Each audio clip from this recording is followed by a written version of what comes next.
I think I know what you're saying. Hold on.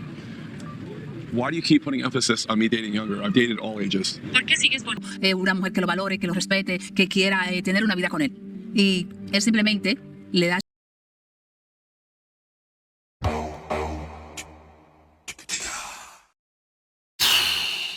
I mean, listen, to be honest with you, if you're asking me about why I travel and I meet women and me meeting women of different ages and spending money on these women, that is one question to ask. And to a certain degree, I can understand it because you just want to know what is my motive. You're trying to understand me more because you don't feel like I'm being 100% transparent. I can respect the question to a certain degree. It all depends on how it's delivered, right? But to then say that somebody is legit traveling the world for this purpose itself alone is just paying for sexual pleasures. That is wild. I mean, obviously she says this on the cutscene, but boy, if she said that to me, that I feel like you travel just to basically sleep with women, just to basically pay women to sleep with you, or for anything sexual, I'm gonna be gone. I'll be gone quicker than the flash. I'll be like, rah, how dare you say that? I mean, listen, the last episode was terrible anyway, with her and Nicole, her daughter, really confronted him, you know, they really put him on the spot.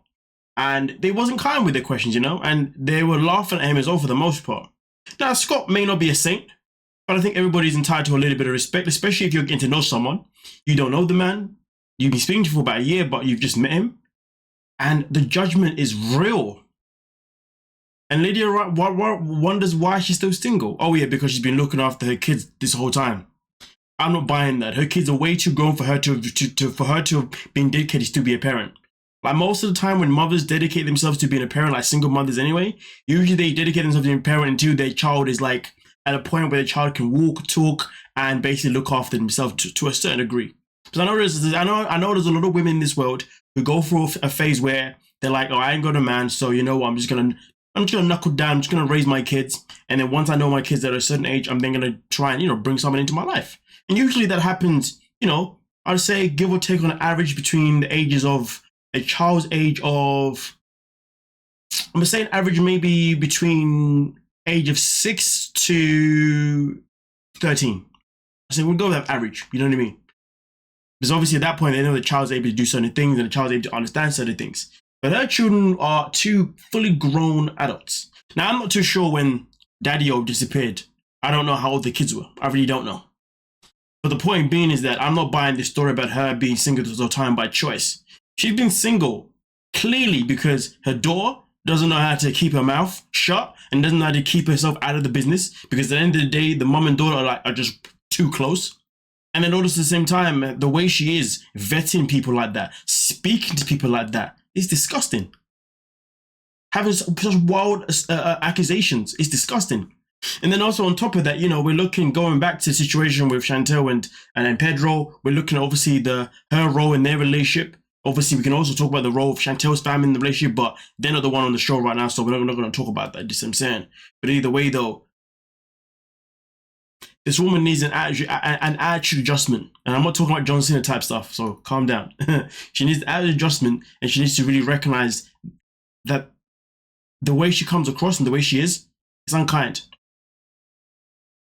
Clearly, the apple doesn't fall far from the tree because her daughter's exactly the bloody same. But either way, though, if I was Scott, I'd be looking to run. I don't know why Scott is still here. End of the day, he was grilled by her daughter and he was sitting and thinking, I don't know why she's not defending me. If you're being grilled by her daughter and she's not there to even try to defend you or trying to even stop her daughter on her tracks and she's literally laughing and giggling with her daughter, if that's not a red flag to you, Scott, and you're still here, to be honest with you, whatever else is to come from Lydia's mouth and Nicole's mouth, you bloody deserve it. There's only someone that knows their worth would know that being around people like her and Nicole is not the way. Come on now, man, don't mess about. Either way, though, you guys let me know what you're thinking. Do you think that Lydia's behavior is acceptable in terms of the accusations that she's coming across? Do you think Nicole's attitude is acceptable? What would you do if you was in a situation? Like I said before, because Scott's staying in it, or whatever happens to him, buddy, that's all on you. The flags are there. But either way, though, you guys. But I will say this though, I do understand the perspective of where Lydia's trying to tread carefully. She's trying to make sure that she doesn't end up in a relationship with someone that is, you know, the wrong person. I understand that. And I understand her having a certain standard. I understand that. But then to have accusations, that's not needed. Far from it. And then when we look at her pattern, the way she has behaved,